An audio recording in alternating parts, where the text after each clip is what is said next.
The left told me that Trump hates black people, that he's a fascist, and it will end democracy in America. Now, the right tells me Zohran Mamdani hates Jews, is a communist, and will bring jihad to New York. And you know what? I'm tired of hysteria and hyperbole from both sides. So, as someone who voted for Trump, I'm going to take a moment to clarify misconceptions around Zohran Mamdani. Not because I agree with his ideology, but to balance the scales in favor of principle over panic. Because this is the state of politics in America. Last year, my hairstylist, a black woman, told me she feared Trump would put us back in chains. Now, I see Jewish people afraid a Muslim mayor wants to hurt them. People are confused. People are scared. We need to turn down the temperature. We all need to stop demonizing those we disagree with. We need to start understanding the other side, not attacking straw man misrepresentations of them. So let's start with Zohran's views on Jews. The first concern is Zohran is an anti-Semite because he wouldn't affirm Israel as a Jewish state. But he did affirm Israel's right to exist on national TV in June. And just yes or no, do you believe in a Jewish state of Israel? I believe Israel has the right to exist. Not as a Jewish state? No, as a state with equal rights. What he's also said is that he thinks it should be a state with equal rights for all citizens. I support Israel's right to exist as a state with equal rights. I believe that every state... Why not as a Jewish state? Because I'm not comfortable supporting any state that has a hierarchy of citizenship on the basis of religion or anything else. I think that in the way that we have in this country, equality should be enshrined in every country in the world. That's my belief. You can disagree with that, but that's not saying Israel doesn't have a right to exist.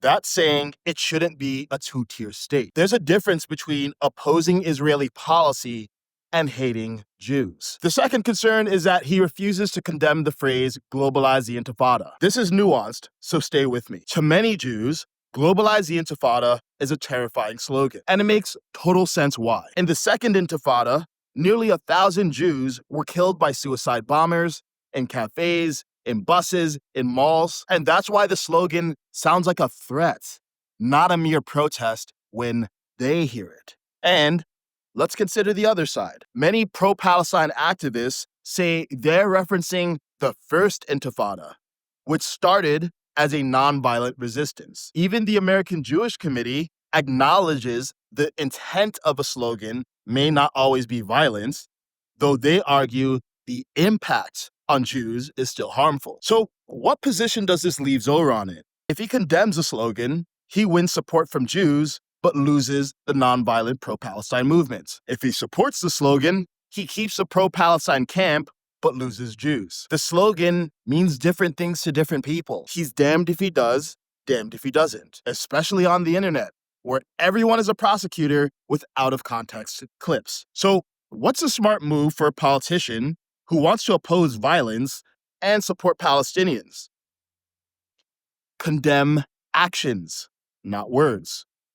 He's condemned Hamas's violence at least 3 times. He's called October 7th a war crime. Of course, I condemn Hamas. Of course, I've called October 7th what it was, which is a horrific war crime. He's proposed ways to deal with anti-Semitism. That's partially why many Jews actually support him in New York. But here's the last concern. What if he's just lying? Some people have pointed out that he's a Shia Muslim, which has a doctrine called taqiyya.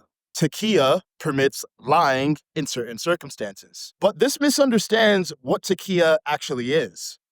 Taqiyya is a limited, temporary permission to conceal your faith to save your life when you're in imminent danger. Historically, it's been used by Shia Muslims, who are only around 10% of the Muslim population, to protect themselves from persecution by the other 90%, who are Sunni. And you know what other religion has a similar doctrine? Judaism. Pekuah nefesh permits violation of almost all other commandments to preserve a human life, which means if you need to lie to preserve a human life, can, according to Judaism. Neither faith gives anyone license to lie to win elections. But let's zoom out here. The point is not obscure religious doctrines or what a guy running for mayor in New York thinks about Israel or Palestine.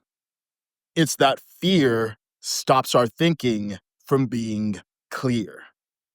This pattern keeps on playing out in politics. We fear what we don't understand, so we label it, misrepresent it, and don't look for evidence to the contrary. Rather than just criticizing Zohran for being a socialist, he gets called a communist. Rather than addressing his critiques of Israel, he gets called an anti-Semite.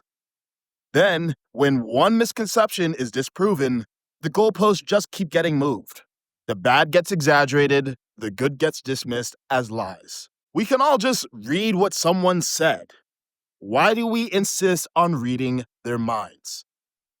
It's the same thing the left does when they call the right Nazis or Trump Hitler. We are triggering ourselves. The temperature keeps getting higher. Leaders just keep getting louder. And we keep acting on our worst fears rather than the best reasons. Look, reality is not black and white. We're all in the dark trying to find the light. And we'd all be better off with a little bit more curiosity. So before we speak, let's consider how we might be wrong, not just that we're right. You've probably noticed that all of the name calling and finger pointing isn't getting us anywhere. If we want to be part of a solution, not just the problem, let's start with understanding the other side. I have a new article on my Substack up where I attempt to understand the appeal of Zohran Mamdani despite my disagreements with his ideology. Look for the link below.